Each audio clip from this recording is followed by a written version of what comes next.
Chères Catoviennes, chers Catoviens, l'année 2021 vient de s'achever, 2022 s'ouvre à nous. La période que nous traversons est encore et toujours marquée par cette éprouvante pandémie de Covid-19. Mais la solidité, la solidarité et la cohésion ont été les maîtres mots de notre action municipale au fil de ces 2 ans.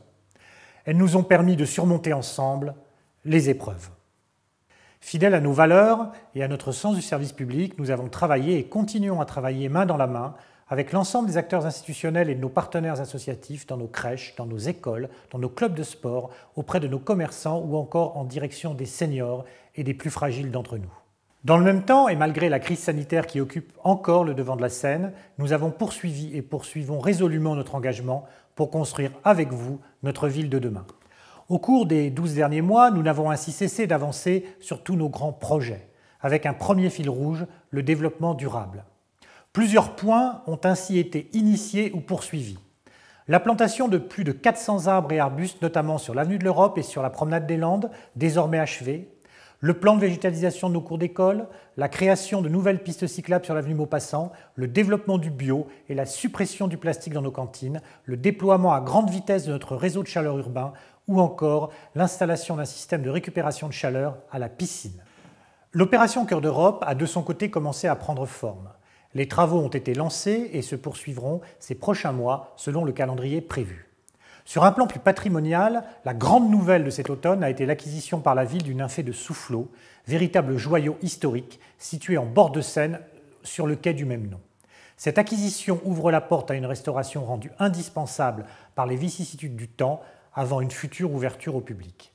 Mais 2021 a également connu un foisonnement inégalé d'événements en tout genre, au premier rang desquels la dernière étape du Tour de France, qui a remporté un succès phénoménal. Jamais sans doute les rues de Chatou n'avaient connu pareille affluence depuis la Libération.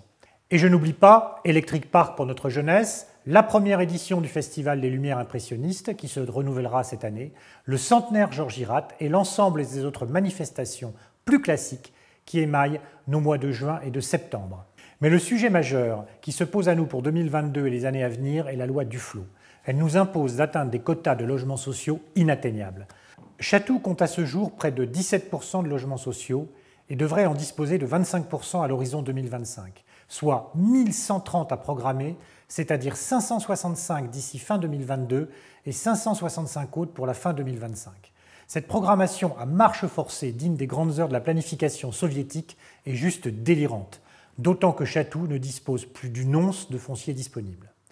La non-atteinte de ces objectifs est en outre passible d'une amende forte, qui a été multipliée par 3 l'année dernière, passant de 300 000 à 950 000 euros annuels. Il faut se préparer à une nouvelle augmentation de 500 000 euros pour 2023, soit 1 500 000 euros à verser chaque année par la commune à l'État. Ces pénalités créent une véritable pression sur notre budget communal. Pour l'heure, une gestion saine de nos finances nous permet d'en absorber l'impact. Mais ce sont autant de financements qu'il n'est pas possible de flécher vers d'autres postes d'investissement. Je l'ai déjà dit, je le répète encore, je suis un maire conservateur et non un maire bâtisseur. Je l'assume totalement, je ne saccagerai pas notre ville pour satisfaire aux objectifs d'une loi absurde, intenable et mortifère. J'ai donc décidé d'attaquer l'État devant le tribunal administratif pour obtenir une révision de ces objectifs délirants et une réduction de notre pénalité SRU. Heureusement, malgré cette épée de Damoclès au-dessus de nos têtes, nous poursuivons résolument nos grands projets pour 2022. L'opération Cœur d'Europe va ainsi s'achever en grande partie d'ici la fin de l'année, grâce notamment aux accords quasi unanimes de l'immense majorité des copropriétés concernées, que je remercie ici. Nous disposerons alors d'un quartier entièrement rénové, reverdi et repensé, plus agréable à vivre et à circuler. L'étude du réaménagement du boulevard de la République sera également relancée. Parallèlement, nos grands plans d'investissement se poursuivront dans 3 domaines principaux, la réfection de nos voiries, le développement durable sous toutes ses formes et le handicap.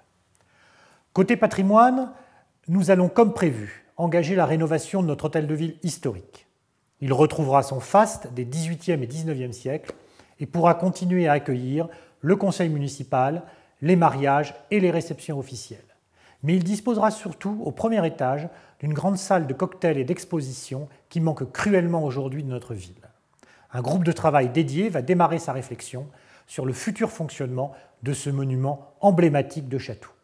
Autre grande nouvelle, le restaurant Fournaise va rouvrir dans les prochains jours dans un cadre somptueux, entièrement redécoré, avec une très belle carte concoctée par un grand chef. Dans un esprit belle époque, nous prévoyons également l'installation prochaine d'un café flottant devant cette maison historique. Il devrait, à n'en pas douter, rencontrer un très vif succès. Dans un autre secteur qui nous préoccupe tous, à savoir la santé, nous poursuivons nos investigations pour la création d'une maison de santé en cœur de ville. J'ai bon espoir d'en voir l'aboutissement pour la fin 2022. J'aurai l'occasion de revenir sur ce dossier dans les mois à venir.